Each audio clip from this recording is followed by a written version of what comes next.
From Tortoise and Fora, this is The Review.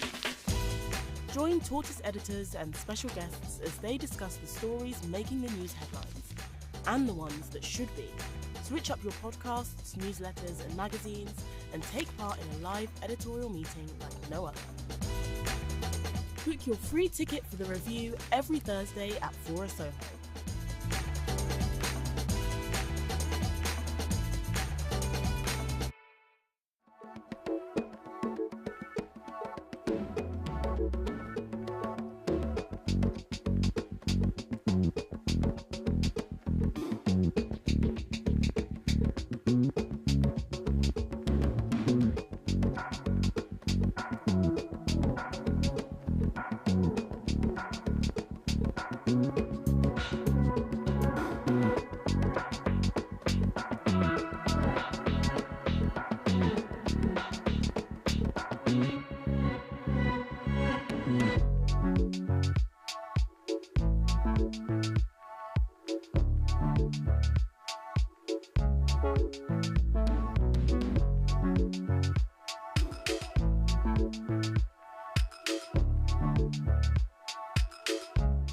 If it's a Nick Knowles project, we'd need Nick Knowles +3.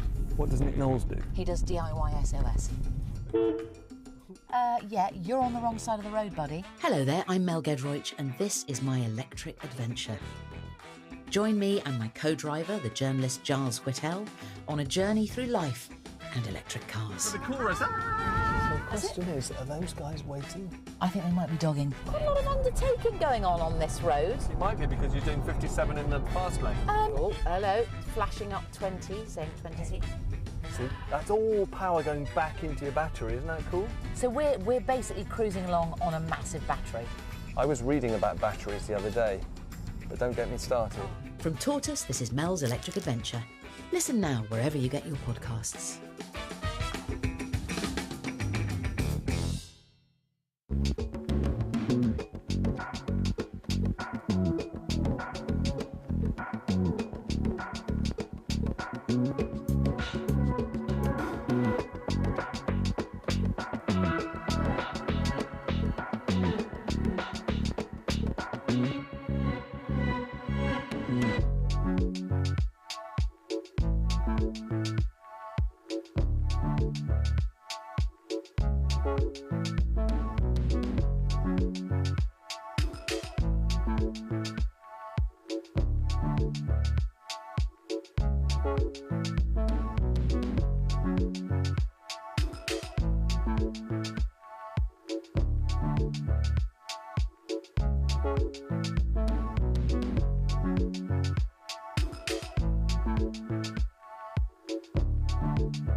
Hello, everyone. Thank you for coming. Welcome to another ThinkIn. I'm Kat Neelan. I'm the political editor here, but today talking about the BBC.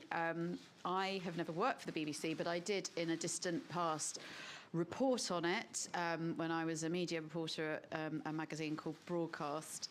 And today we are talking W1A. What a fair.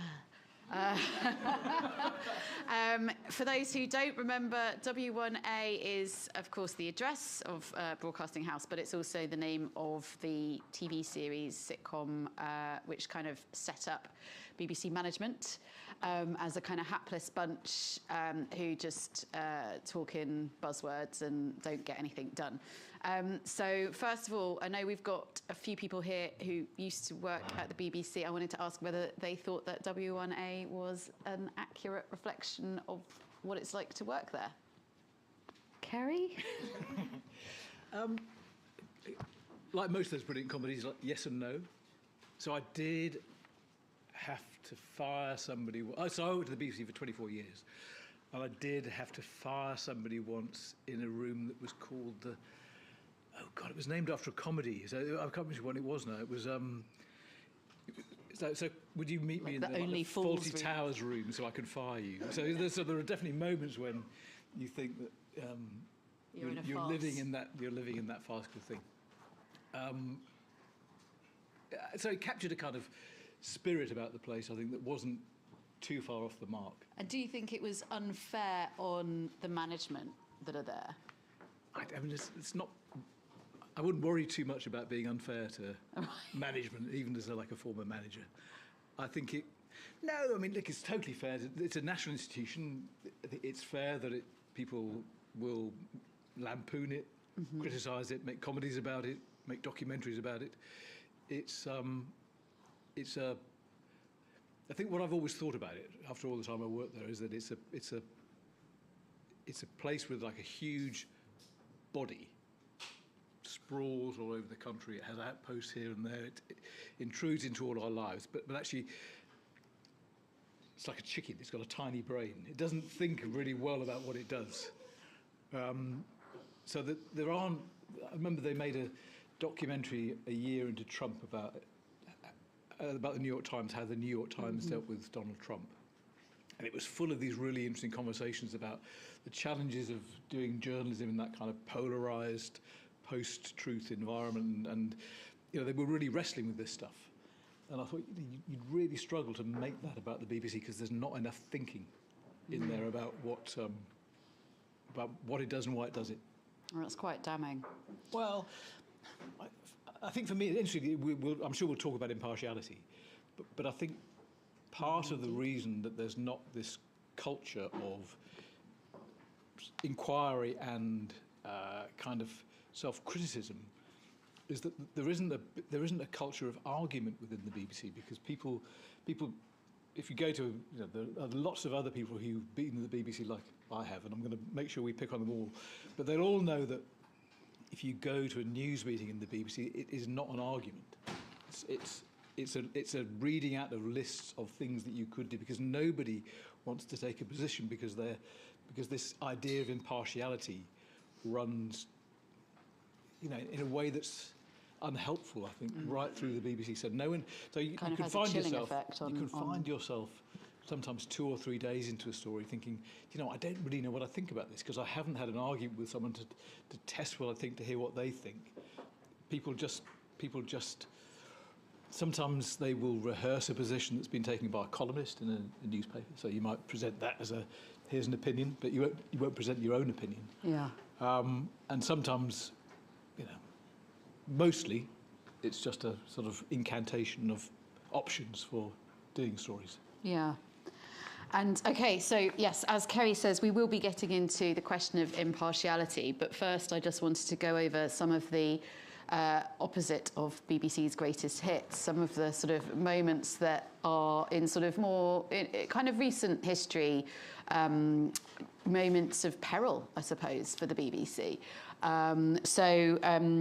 Top of the list is Martin Bashir's interview with Princess Diana, which, of course, has just been highlighted in The Crown, and has been in the news, well, because of the apology, I suppose. Was it? It's because Charles Spencer went after the BBC and got them to revisit that whole thing. Yeah, and they and wasn't it the final apology and saying that Martin Bashir would never... The interview would never be broadcast again on the BBC. Yes, that's right. So that's been locked in a vault. So I'm not sure it's the right decision, but unless for archive purposes, yeah, they would show clips of it. I'm not sure they would. Oh, right. I think they basically said that was we did a bad thing there, and we'll tuck it away. Then there was Andrew Gilligan and the sexed up dossier about the weapons of mass destruction, which obviously then led to the suicide of Dr. David Kelly, which was a big moment. Do you have any... I know you weren't at the Today when that happened, but do you have any recollection of sort of what that was like internally? I remember I was with BBC's head of news and the head of radio at a radio conference in Birmingham when we all got the news simultaneously that David Kelly had been found dead. And so it's the kind of thing that lands quite hard, as you can imagine. But I think that the interesting thing to try to do might be to sort of try and draw a thread between these different crises, these different episodes, to see whether we can see any patterns in the way they came about and the way that they were responded to. We might need some help doing that, but each of them is like huge. Obviously, the Diana interview wasn't much of a scandal at the time. That's something that's revisited the BBC donkeys years later. Kelly was a massive scandal, and the BBC misunderstood. So the Kelly thing came about largely because, in many ways, because relationships between the BBC and the government had broken down. So this was 2003, and it was remember the editorship of the Today programme changed that year, and I was in another part of the BBC and actually thought about applying for the job, and went to see a couple of cabinet ministers to talk about what they thought of the programme and whether just to help me make up my mind about whether I was going to apply or not.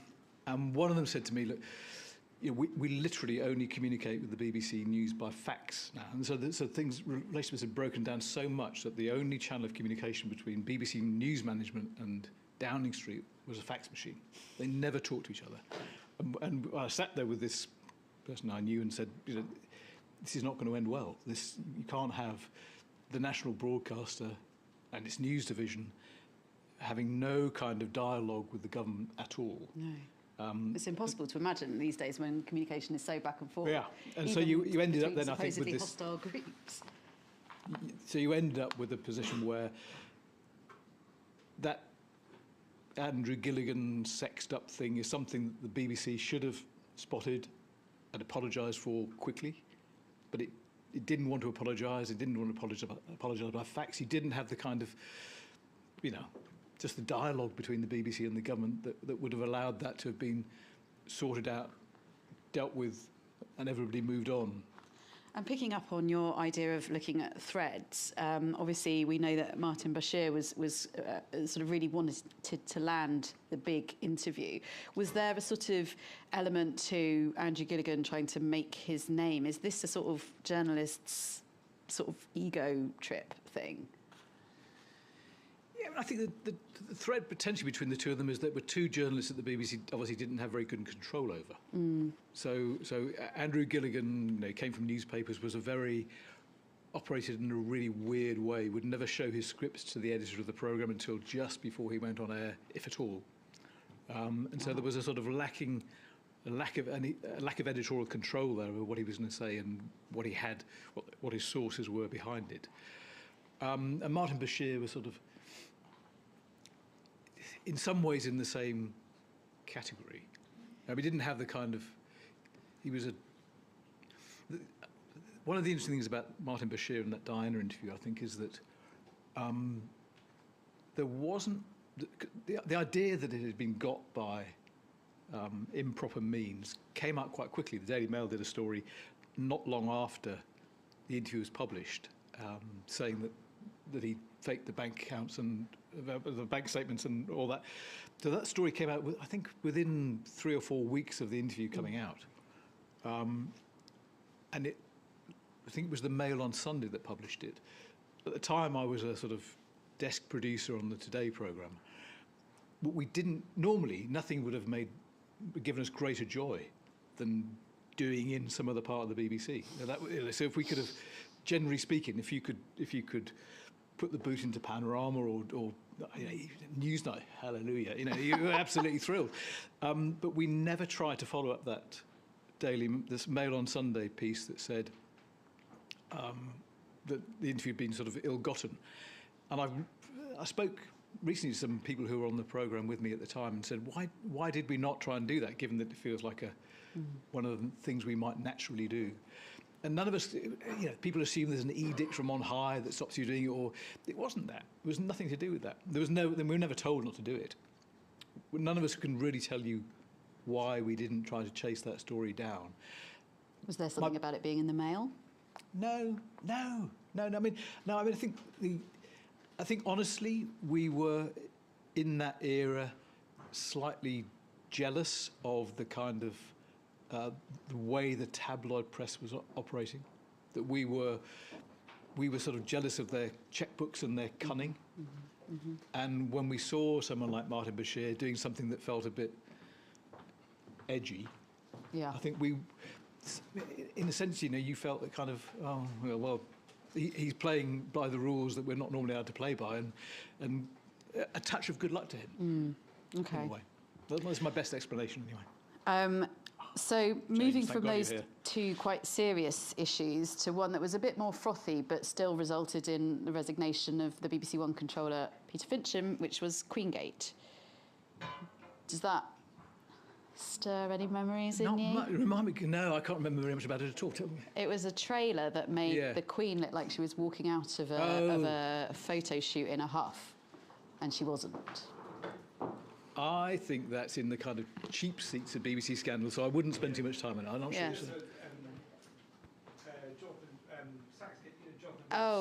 Russell Brand and... Russell Brand. Go on then, tell us about... It was a much bigger deal because it happened in the summer, and I think someone was in Sicily and they had to get a private plane back, and it took them several weeks. Mark Thompson, I think, was the DG, wasn't he, at the time? Do you remember that? That was a much bigger deal, and the BBC reacted to it really slowly, and then it overreacted and overcorrected and created a huge, great bureaucratic system of compliance now for pre-recorded programmes that still exists. And perhaps that has some parallels with the Lineker scandal that we're just going through now.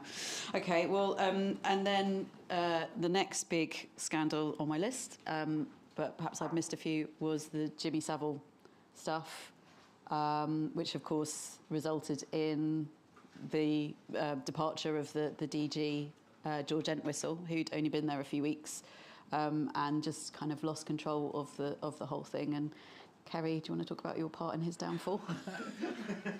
I think it's kind of interesting to try and categorise these moments into Queengate, I think, relatively trivial, totally survivable, and then these other moments when you see the whole edifice wobble, and Savile was absolutely that it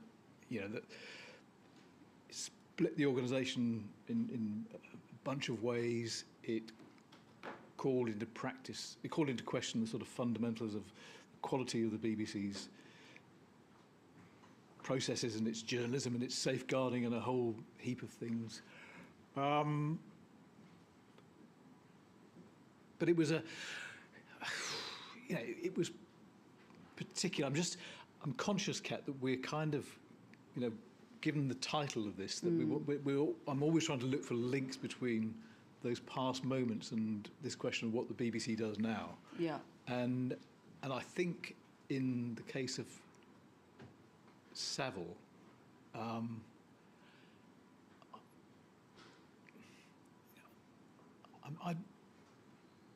think it led to improvements in the way the BBC did its journalism, but it doesn't seem to me there's like an obvious read across from those difficulties to the difficulties the BBC is in now, which are much more to do with the sort of state of the nation, how you report, how you position the BBC in an environment where things are so polarised and where different factors are guiding people's political choices and all those huge things where the BBC, I think... I mean, I bring it up, I think, in part because I think that was a moment when the public's trust was shaken in the BBC. And I think, you know, you're kind of looking at it from an outsider's perspective, although it was obviously 10, 11 years ago now, I think it's still something that people think about in relation to their view of the BBC. Yeah. And also I was talking to Jasper about this, and you talked about how it sort of... Jasper, stop ignoring me, about how some of the people that left as a result of that or in the wake of it were then, there was this kind of period of perhaps a bit more managerialism brought in. I think that's probably right. You know, after a big crisis, the sort of diagnosis tends to be, you know, where did they go wrong? And I think there's a tendency for sort of auto-correction. So in a way, Gilligan was brought onto Today because it was felt that Today wasn't breaking enough stories. And then he breaks the wrong story. And I think there's always a tendency within the organisation to sort of auto-correct, or over-correct, rather. Yeah. I think one of the, to go back to something I said before, this question of whether the BBC's brain is big enough for its body. What you don't have in the aftermath of Savile is a really kind of interesting, intense internal discussion about what went wrong there. And so people are left to interpret themselves what the mistakes were, what the corrections might be. There are some, you know, there'll be some courses that people go on that are, you know, that decreed.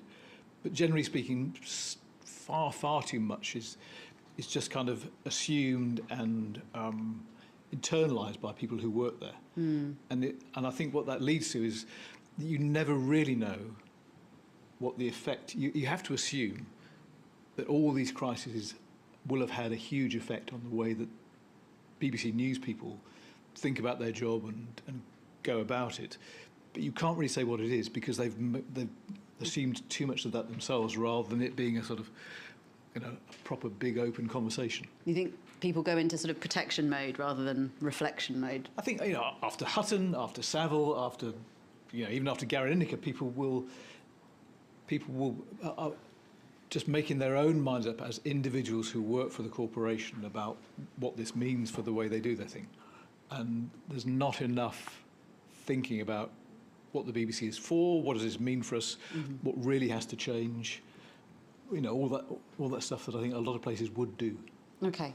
Well, let's skip then to the current crisis about impartiality, which is centred around Gary Lineker and Richard Sharp. So in case you've been sort of living under a rock for the last few weeks, Gary Lineker got into trouble because he posted a tweet comparing the language used by Home Secretary Suella Braverman to that of 1930s Germany. And there were several days of negative headlines, mostly in the right-wing press. The BBC initially was saying that he was going to still present the match of the day. Yeah. Match of the day. I'm obviously a big football fan. And then I think it was on the Friday before, he was told that he would be stepping back, and then obviously all of his co-presenters said, well, we're not going to fill the slot, and there was a sort of deluge of people saying that they wouldn't, so the show was aired without any presenters. And then the BBC had to sort of do an embarrassing backtrack and sort of all is forgiven. But where does that leave the BBC? I mean, firstly, what's it like when one of these rows about impartiality, which there are several, when it happens, what's it like internally for journalists? Because the argument is, well, it makes journalists' job more difficult. Does it actually? I mean, it's another one of these things I think that the BBC has interpreted crudely when there are much more subtle impartiality. I'm talking about, when there are much more subtle ways of thinking about it. So if I think about my own time there, So I start on the Today programme in 1991, and we've got a single axis of impartiality. It runs from Labour on the one side to the Tories on the other, Lib Dem somewhere in the middle, and there are a couple of institutions you might think about just broadly in terms of impartiality, like the monarchy and the Church of England probably are in there somewhere. But you've got one axis, short, sort of sparsely populated, quite simple to deal with. It meant that when the sort of anti-European party started to come along a bit later, we didn't really pay them any heed, we didn't think about them that much because but gradually you saw that axis begin to stretch. So after a while you do begin to take the anti-European parties seriously. You do add the SNP into that thing and Plaid, and so it becomes more heavily populated. But what's happened recently is that you've got this whole other axis, which is to do with culture and identity and a whole set of things that were never on, never part of the graph that we had to play by. And I think the BBC's real struggle is how it deals with that new axis, because you can't ignore it, because it's where people are making up their minds on how they vote politically. Yeah. And so you've got to pay attention to it, but how you deal impartially with race, culture, gender, all those things is something that has split other newsrooms. You can see that. I think in the end will cause some real problems with BBC News that it hasn't seen yet. But the backdrop is that this whole thing has got massively more complicated. And social media obviously makes it more complicated. Social media doesn't help. Then I think the BBC makes a mistake that when Tim Davie comes in as Director General, he comes in on an impartiality ticket, which, because this thing is core to the BBC and central to its operation, and I believe in it as an important BBC value, it feels uncontroversial for the new DG to say that's the game. But the truth is that everybody politically attuned knows what he's really saying is he's nodding to the right. That it's a nod to the right to say we have not been impartial enough in your direction and we're going to change. And I think what Gary Lineker then does is allow the BBC to walk into a trap that it's created, because it's elevated the idea of impartiality to a level that is unsustainable. Yeah. Because I can't for the life of me see that the core argument that the political views of someone who presents Match of the Day are a real threat to impartiality in BBC News. I just don't see that holds. Do you think there is a question about someone of his profile? Because he's not just another sports presenter. He has got millions of followers, and and this is something that we'll kind of talk about more in a minute. But clearly, as it is so politicised at the minute, and you have a lot of MPs who are sort of just waiting to kind of stir the pot. The minute you have something like that happen, well, they'll say, well, that's just the BBC all over. They'll refuse to do interviews potentially if they haven't already, I mean, obviously it's only a small minority, but there's quite a vocal minority of Conservative MPs that are just sort of willing to tear strips off the BBC and kind of play to the crowd. I think so, but then I think you've got a choice as an organisation about whether you pander to that or whether you say, actually, does it really affect what you think of the way Michelle Hussain presents the Today programme if you know that Gary Lineker is critical of Suella Braverman on refugees? And I think if you're clearer about the fact that impartiality is critical in core areas of the BBC, but that we give latitude to present it outside that zone, then you think you make your life easier in the way that they conspicuously haven't done. Yeah.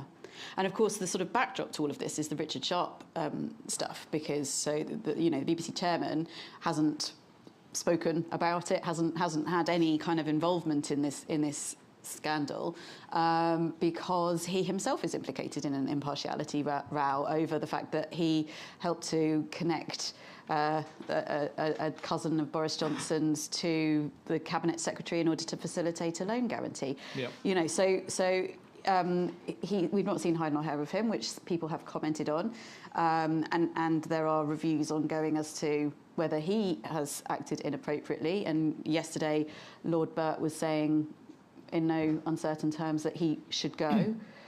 So you have these kind of twin sort of engines of this row. And I think, look, I'm conscious of not turning this into an audience with, because I think people haven't, it's useful. It takes the pressure off me. Signed up for that.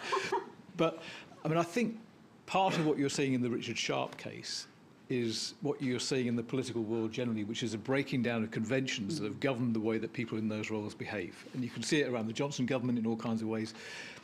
But the role of the BBC chairman, whether it's the old board of governors or the trustees or whichever iteration you're looking at, was understood more clearly in the past as absolutely a non-executive role.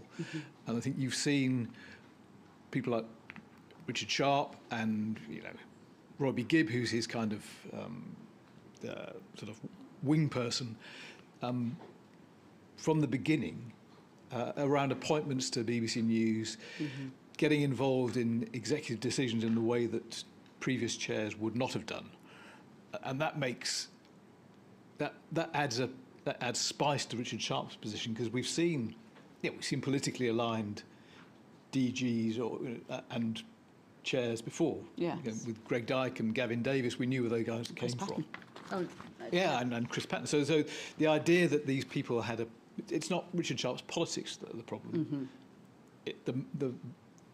The depth of his engagement with government is a real problem, the loan, or the loan facility, but also the fact that I think the rules have shifted under him so that he's more comfortable, doesn't see the sort of Chinese war between board and exec in the way that his predecessors have. Yes, and of course Robbie Gibb was sort of involved in the Jess Brammer appointment and very critical of that. So there is, and he was director of comms under Theresa May. So, although not at the same level as Richard Sharp, having a very senior Conservative figure, having a very sort of big influence over a senior appointment. Yeah, and to be fair to Robbie, he had also been a senior person in the BBC before he did all that political stuff. So he wasn't appointed out of nowhere to that. And of course, Tim Davie once stood as a Conservative councillor. So, it's this kind of perennial argument of, is the BBC institutionally biased?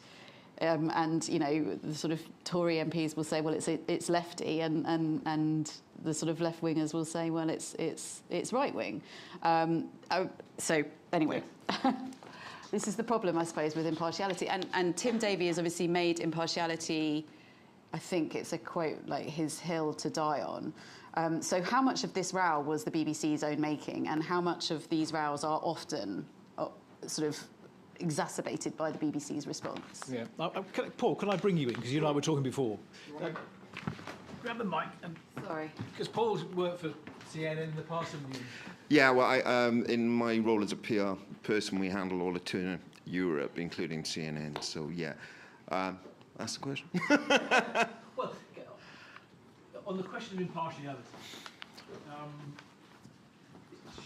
I guess, is it the hill that Tim Davie should die on, or is it the foot that he shot himself in? I think probably, sadly, the latter. I think the problem with the notion of impartiality over the years, as it's got corrupted, as you were saying, is it's become ludicrous, is that the idea of impartiality and balance have got completely confused. So you get an expert on, and then you get some guy you found on the street who has an opposing view, and then people go, oh, well, that's impartiality. You go, no, that's not remotely impartial.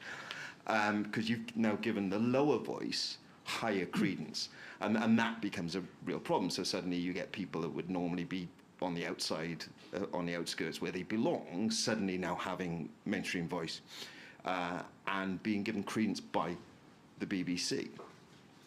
So I don't think it should be a hill he should die on. I think the problem with the Lineker thing was it demonstrated very clearly that they don't have clear policy.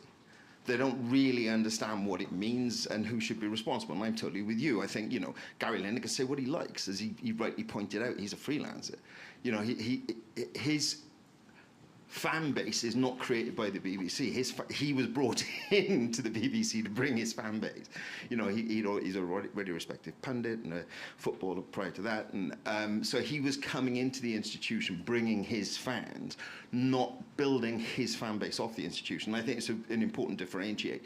I think if the BBC have given you your fame, then yeah, you do have some kind of responsibility, because then your fame is based on the BBC. But don't you think the problem with that is how do you quantify it? Because it's a bit of a chicken and egg, whereas actually what I think Kerry is advocating more is, you know, if you're a news/current affairs person, then you need to abide by the impartiality rules, whereas if you're presenting whatever football or fashion or whatever it is, then, you know, Bake Off, well, it's not on BBC One anymore, is it? But you know what I mean? Then you don't have to. That feels like a more sort of sensible... Absolutely, and I think that should be a stringent line, in truth. I think if that's the way you're going to go, it makes the most sense, is that the people who are reporting the news are not biasing the news, and that everybody else is just speaking on their own opinions under whatever contractual obligations they have in them. James? I'm James. I also worked at the BBC for a while. I think, Kat, it's worth just thinking through and trying to address the question, what does the BBC do now? I think if Richard Sharp were to resign and they call you up and they say, Kat, lucky you. No thanks. You're going to be the chair of the BBC. Firstly, the good news is your husband's going to get some good stories. He's the media correspondent for The Times, so he'd really appreciate it. But if you became chair of the BBC, I think you'd look at the thing differently. I think you'd say, look, we face 3 fundamental problems: audience, trust, and funding. Yeah. And the difficulty is with the BBC, these 3 problems, unlike many other media organisations, are not obviously connected. So you can have a spike crisis in trust around Gary Lineker and a long-term decline in public trust around impartiality and in the surveys. But you can still be the BBC, you'll have the best audiences you've seen. Eurovision and Wimbledon are going to make you for a hell of a summer, right? Yeah. Your audience numbers and that trust thing are not entirely correlated. And we might be missing a story that one of the really extraordinary successes of the BBC, going back to John Burt, is iPlayer, because it's not just the fact that it's available, but if you're following the numbers and you're sitting in ITV, or you're sitting in Channel 4 or Channel 5 or even Sky, you're thinking, wow, how is it possible that the BBC has got the best UK streaming service and it's just serving BBC content, right? So there's some things we're missing, but if you take the view that says, look, there are 3 things we've got to think about: audience, trust, and funding, you would deeply worry about all 3. The audience problem is that you're built for universality, but you massively over-index old, right? And you do still over-index certain audiences over others. Your trust problem actually is that you're going to be inevitably the lightning conductor of the culture wars, and the culture wars are more polarizing. So Kerry's exactly right. Your impartiality problem is not blue, red, left, right. Your impartiality problem is monarchy, gender, Black religion, etc., all of that. And that is separate from your funding problem. Right? And your danger is you try to fix your funding problem and you lose trust. So I think the what does the BBC do now question, if you were to distill it into some real questions, one is, do you need to move to an independent process for appointment of the chair, right, away from essentially appointment by the Prime Minister? If you want to continue to have the licence fee, right, which is probably the best means of having a universal model of funding, do you need to separate the mechanism by which that funding is set? So it's no longer set through DCMS, Chancellor and Prime Minister, because you essentially got politicians making a judgment on the most powerful editorial and cultural organisation. And if you've really followed through on what Kerry's saying about impartiality, it's not that it's not important, but it's not the priority for news. And if you acknowledge that, then you find yourself asking, well, then what is the priority for news? And should it be what's true and important and interesting? And those essentially require editorial judgments and editorial freedoms at the top of news that are not being essentially constrained or manipulated by a requirement of impartiality. You're not using impartiality as a trap for political interference in the news. Once you open those three things, they're really quite big, and they do tend to answer, what does the BBC do now? But I think those are more relevant in some ways than what the BBC is trying to do, which is hold on to some compromise deal around impartiality between Gary Lineker and the 2020 new rules. I mean, it's really interesting. The sort of overlay between the BBC's problems and the problems of politics. The BBC has a red wall problem. Yeah, and I think that one of the traps it's fallen into is trying to deal with it in the way that politicians have dealt with that by setting impartiality as a nod to those voters to say we're going to cater more for the things that you want. The truth of the BBC audience, as you know, Kat, from your days of broadcast, is that they are. The closer you are to the sort of Palace of Westminster, the stronger the audience is. And actually, once you get up beyond Oxfordshire, then things start to tail off pretty quickly.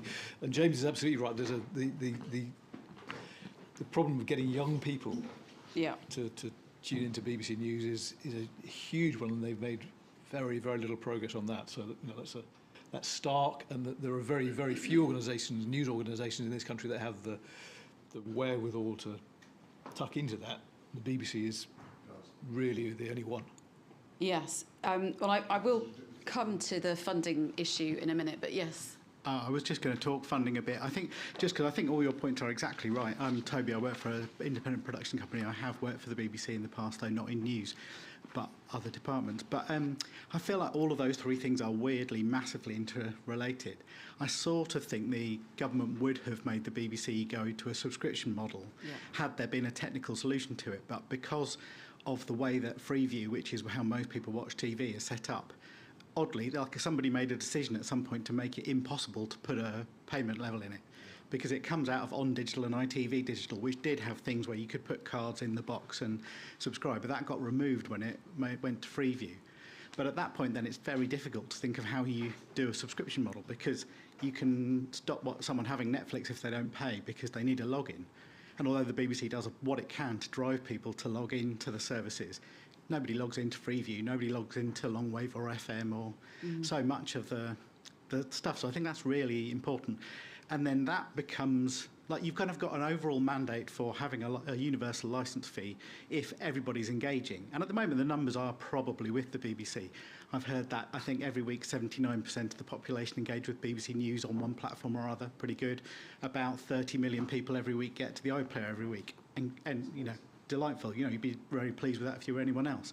But the problems are, as you say, the kind of geographical and particularly, I think, the demographic split. That young people just are not engaging with it in the same way as older people are, and that then becomes a time bomb. So then you're in that nightmare of having to try and be two things at once. You're trying to be Netflix and The Telegraph. Well, actually, I did want to ask, we've got a relatively young newsroom as well as, well, it's mixed, let's say. Can, just a show of hands, how many people here pay their licence fee? This is my pension, people, so keep going. Yeah. Okay. How many of you have a Netflix subscription? Okay. And how many of you have Sky? Okay. Okay. So, yeah, I mean, I would say... What was the lead on the 10 o'clock news last night? What led the 10 o'clock last night? I was tucked up in bed. The wrong story. Oh, is this the barges thing? Again. They led on the Tennessee school shooting because they had footage, but it wasn't. It wasn't the right call. Amazing, just amazing. Rural journalists. Yeah. But that's before you even get to Newsnight. Yeah. Anyone watch 6? And yet the most popular programme every day in the country is almost always the local news. Yeah. That beats pretty much everything. And yet that's what they're cutting. It's not glamorous. So just in terms of some quick stats, so 91% of UK adults use BBC TV, radio or online every week. BBC News reaches 18 million viewers per quarter.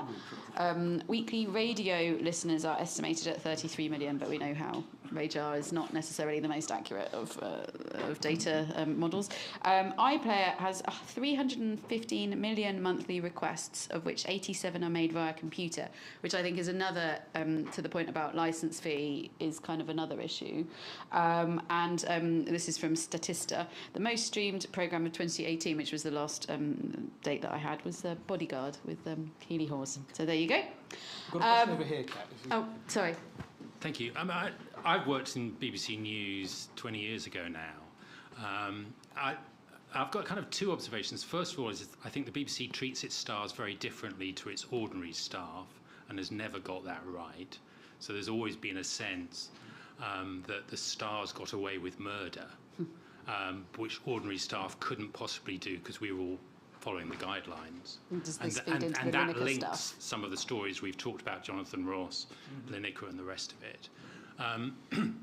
But also, I think that we've forgotten something here, haven't we? The Osborne-Cameron deal, that the BBC would actually get into welfare and look after the over 80s and the free licence. And that was, to me, an incredible own goal, and it's given it endless problems and gives the Telegraph and the others free rein to attack it. I know my parents were very critical and felt they had a right to be even more critical once that had happened. And, you know, and that left behind young people, and one of its focuses that it needed to worry about and do more for.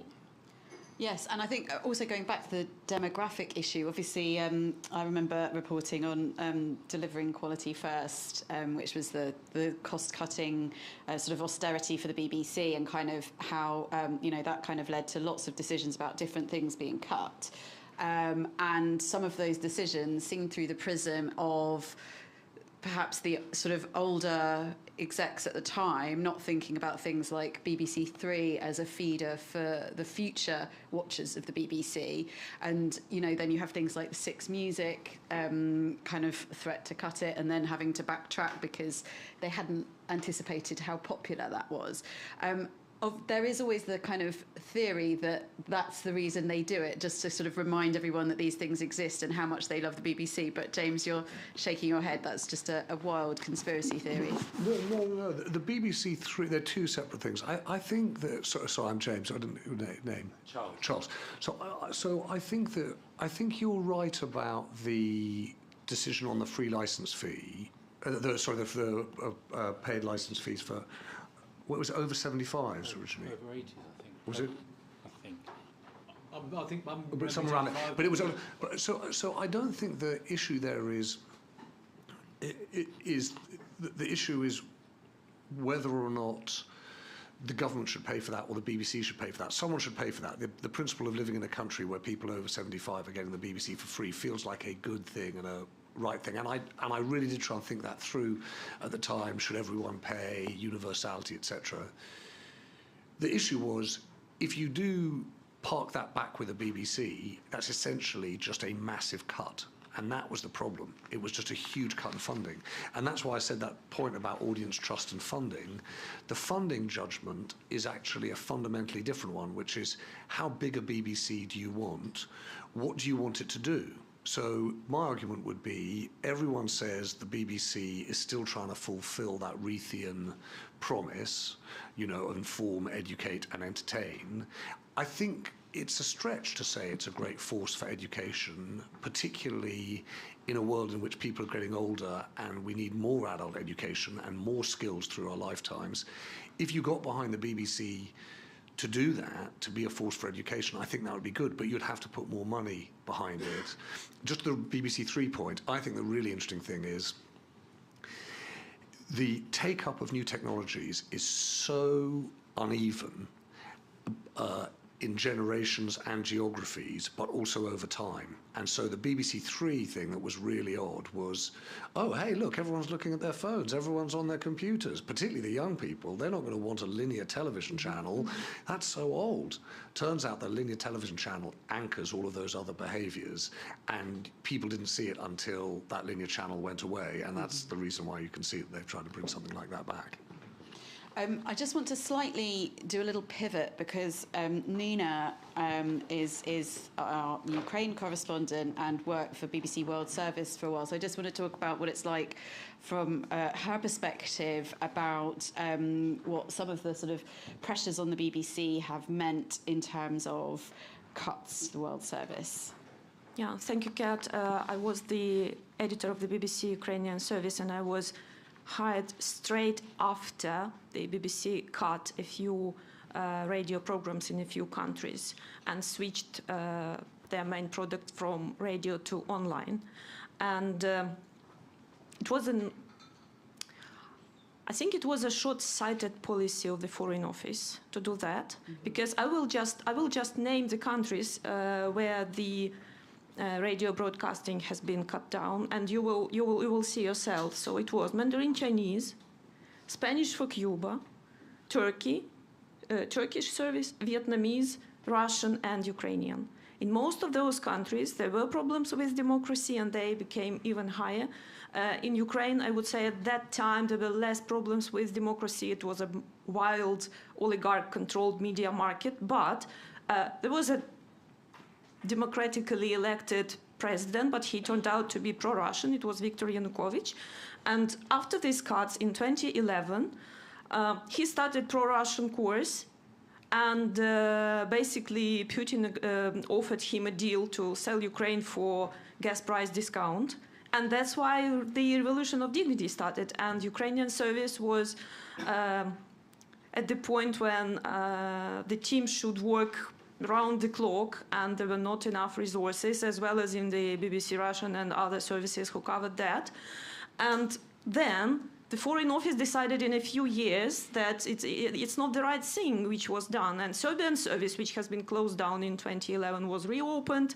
And then Ukrainian and Russian and other services, mostly post-Soviet countries, were given with additional staff. But a few years it was quite difficult, and people were struggling to cover the events properly. And in terms of impartiality, accuracy, and fairness, which are three key things which the BBC delivers across the world, I would say for the countries with less developed media market, it's extremely important, because as an editor, I remember spikes of audience coming to the website to check the information, because Russian propaganda and Russian fakes were attacking Ukrainian media landscape massively.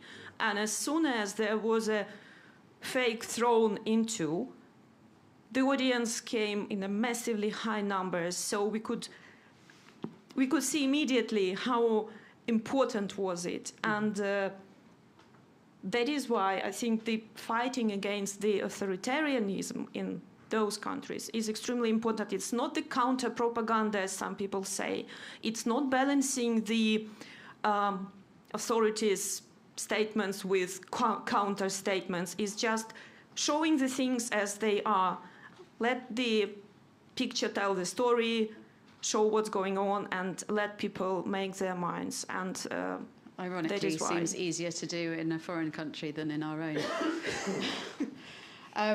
Okay, so that obviously speaks to the sort of trust that the BBC has held in certainly in Ukraine and presumably in other countries as well. Yeah, I just want to say that yes, on Facebook, when people shared something, other people said, "Oh, it's not on the BBC, so probably it's not true. I will wait until the BBC publishes it or not." And I remember a few cases, especially during the Revolution of Dignity, when we spent a few days of checking something and it didn't confirm, and we lost the time and resources, but we were right not to publish that. And then the after the revolution, the annexation of Crimea started, the war in Ukraine started in Donbass, Russia controlled troops down the MH17, and there were a few amazing things which have been done by joint deployments of BBC Ukrainian and Russian. And it's very important that the whole BBC kept the same language, not saying that Crimea was like joined to Russia. It was illegally annexed. And all the vocabulary about what's going on in Donbass, there were huge discussions in the public space of how to call those people, call them rebels or separatists or Russia-backed separatists. I think it's very, very important that both English language, Russian language, any language service use the same terms, which is a great evidence of the editorial integrity. Yeah, and I think actually, having sort of been a bit snidey about impartiality, I think a lot of people here will use the BBC in a similar way, right? They'll see something, and they'll go and double source it, make sure that it's on the BBC. Maybe they won't. People of a certain age might. I'm not sure that younger people will. How long have we got, Kat? What time? I can't see the clock. I can't see the clock. I wonder whether it's worth just going. I'd be really interested in hearing some more views from the room on those three sort of areas that James took as audience, trust, and funding. Yeah. Because I think he's right. They are the big challenges. And here's Liz. Hello. So I'm a total punter. I've never worked there. I've never set foot in the building. I absolutely love W1A. I think it's the best. I feel like I've been in that meeting even though I've never worked at the BBC. Probably a reason for that. Yeah, totally. But on points 2 and 3, so trust and funding, and I was trying to get my head around this when we toyed with doing a Weekend Sense Make a Top on when the Gary Lineker thing happened. Actually, the timing didn't work and it was all a bit old by the time we got to Friday. But the question of trust in probably not news programming but documentaries, who funds those documentaries and who makes those documentaries, because in the same week of the Lineker thing there was the whole David Attenborough's Rare Birds Wild Isles thing, which reminded me of a kerfuffle about the Mo Farah documentary, which was made by Atomic, which is the in-house production company of Freud's, and Freud's represent Mo Farah. And I think you said this morning that went on to win an Emmy, that documentary, and obviously was a massive part of his comms and everything. So the idea that you pay your license fee and everything that you then see on the iPlayer is paid for by that money, it isn't true. And I just wonder, I don't know if these things are new, the different ways that the BBC is having to work with different kinds of organisations to fund things. The issue with the Attenborough Wild Isles was that episode 6 of a 5-part series was funded by the World Wildlife Fund and the RSPB as part of their specific campaign. Now, nobody's got beef, I don't think, with the birds. We're not sad about people wanting to save the birds. Birds is cool, we're here for birds. But they're a campaigning group. That's what they are. They're a charity. They're a lobbying campaigning group. And so there's just sort of, to me, it feels like if we don't front up about those things, it feels a bit uncomfortable.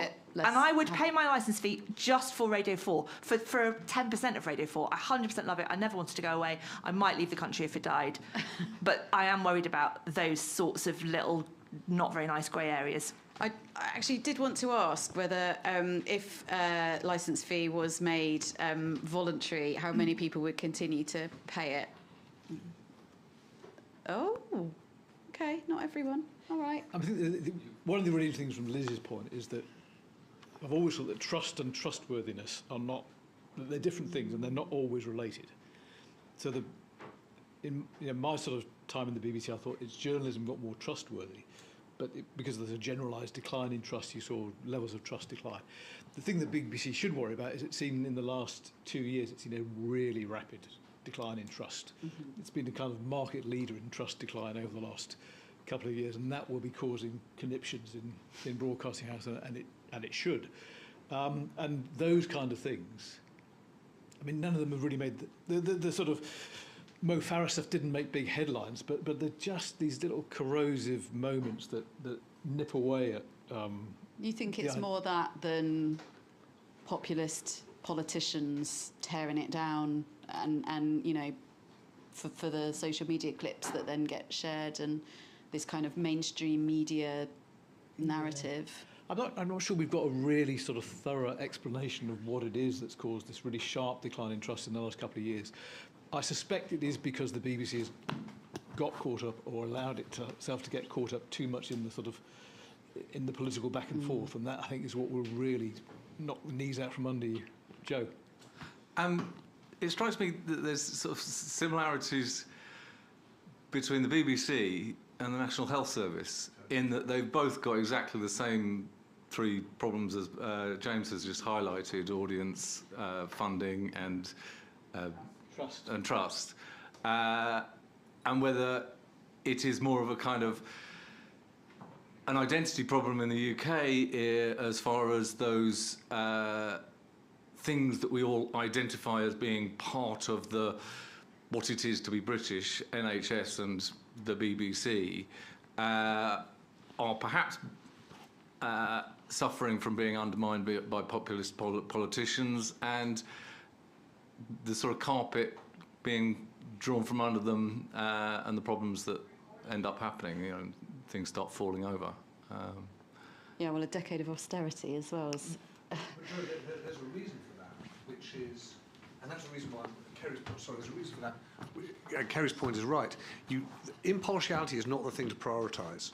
The BBC's North Star is universality, right? Same true for the NHS. Once you understand that, you have a massive problem. It's not like that's your get out of jail free card, because universality is a really difficult thing to solve for audience. It's a really difficult thing to solve for trust. And given how difficult those two things are, it costs more. Same with the NHS. So, but once you start framing the problem around impartiality, I think you miss, and that's unfair on them. That's not the whole thing they've done. But I do think universality is the sort of clarifying idea for both those organisations. On that point, actually, James, can I just ask you? So my friends who live in the north think that the Salford move has been great. Like, they hear voices that sound like them. They have parts of the country reflected back at them that they never had before. And they're not so keen on the Today programme because they think of it as just very Westminster-centric. Do you think that that is a kind of model that can be rolled out further to get to that universality point? So yes, so I think inside the BBC, people think, again, that was a sort of big Mark Thompson move. Salford was an amazing success. And not uncontroversial at the time. And really difficult, and no one wanted to move. And actually, from Toby's point, which is, I remember when I arrived at the BBC, discovering that the audience at the top of the six, right, is about 1 million less than it is at the bottom of the six, right? And you might say, well, that's because people come home. It's actually largely because people are getting closer to the local or, the regional news bulletins. So there is a real, there's a real interest in that. And it's incredible, it's incredibly strong still, but there's a funding issue. So my kind of final question to anyone that feels sort of game enough to answer it is, of course, what does the BBC do now? My view is that a lot of it depends on who the next government is going to be, because charter renewal, licence fee settlement will both be after the next election. And obviously it kind of again then feeds into this impartiality thing. Will they approach it differently depending on whether it's a Labour and Conservative government? And is that right? Because surely if you're supposed to be sort of this sort of, not monolith, but this sort of impartial kind of beast, surely it shouldn't matter, but it does. It will, yeah. I think it will in the sense that I think the climbing down from the hill they're on impartiality, because I agree with James that universality is the big game, is a difficult thing, because both the Director General and the new Director of News have made impartiality the sort of the North Star. But I do think, a Labour government will take some of will make that, there'll be no kind of explicit moves to say, actually we've got this a bit wrong, that universality is a greater BBC priority than impartiality. but internally, I think it'll allow that to happen. And although their panel was quite, I mean, in terms of, you know, it being a partisan thing, I mean, Labour's suggestion is almost as partisan as the sort of Conservative view. Yeah, I think that's just Labour just putting a flag up saying, don't forget us, we're on your back too. But you know, the BBC does respond subtly, slowly, but unmistakably to political change. And I think you'll see that happen if you get a Labour government, you know, next year. Anyone else want to weigh in on what they think the BBC should do? I think one of their biggest problems is to know what to position themselves as now. Kerry and I were talking earlier, you know, they were the leading force in terms of online streaming. They basically invented the idea. Their technological advancements were far outstripping everybody else's, and they decided not to invest in tech because they said this isn't the direction it's going to go. So I'm kind of with Liz, where I'm thinking that they should get rid of a lot of what they do and focus on the things that they do really well, and then have a voluntary sort of contribution system, looking at the hands that went up in the room today. So yes, for me, it's a focus on the primary things that they do really well to get the universality angle, and to get public support back on making it voluntary would probably be a way to go. Sorry, do you want, oh. Thanks. One thing I wonder about is when the TV became the mass media, they stopped people having a radio licence and made that free.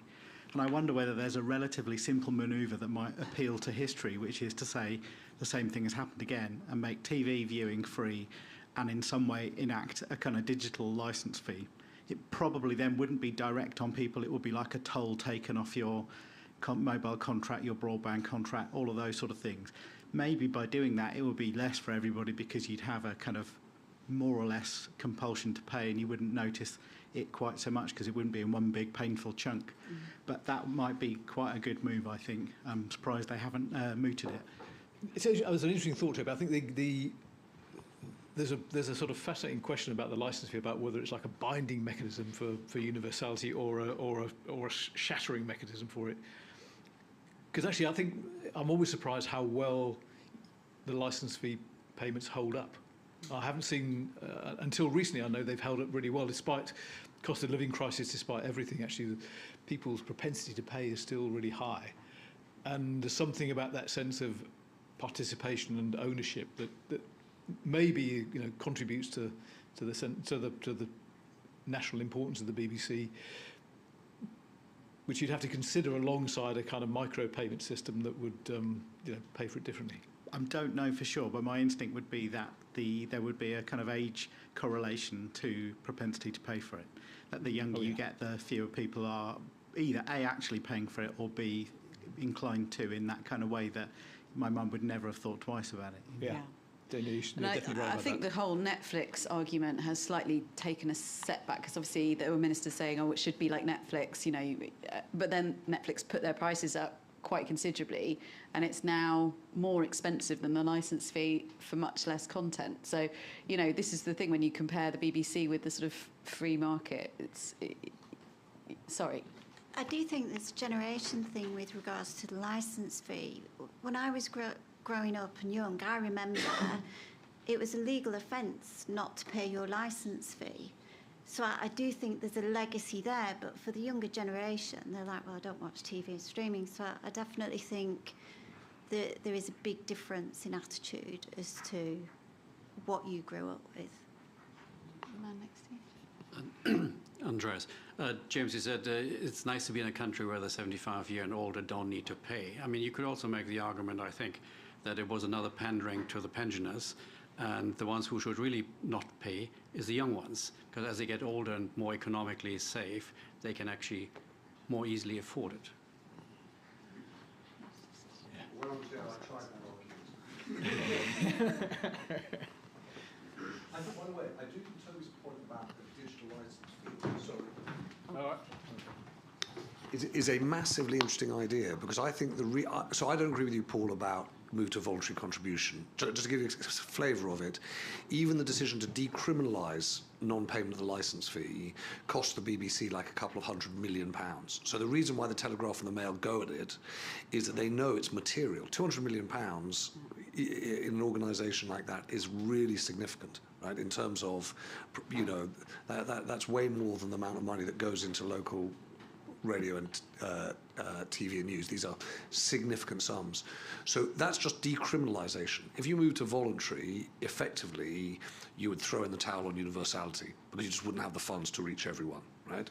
The interesting thing, I think, is what you're saying there about a digital mechanism, is that what the BBC doesn't ever look at is whether or not there's a different funding mechanism that would actually result in a higher overall income to the BBC, and whether or not the existing mechanism, the licence fee, skews towards certain people and certain age groups. Their worry is as soon as you open the issue of funding, it will either end up with subscription, mutuality or voluntary, all of which led to a much shrunken BBC. So I think there's something equitable about that idea. I don't know how you would do it, but if you did it on, as you say, on what your broadband provider is or what your phone provider is, but if it was screen-based rather than TV-based, that's quite an interesting idea. And I'm not sure the BBC, I don't know whether Kerry, you know, or anyone knows, whether the BBC's ever looked at that, but I don't think even in the John Whittingdale review, they looked at it, because for exactly the reason you said, as soon as he discovered that you couldn't kind of essentially weaponise Freeview, all the air went out of that. Okay, sorry, I know there's a couple more questions, but I think we're going to have to wrap up because we are well over time. So thank you very much for coming, and I hope you found that interesting. Thank you so much to Kerry, who really took a load on that.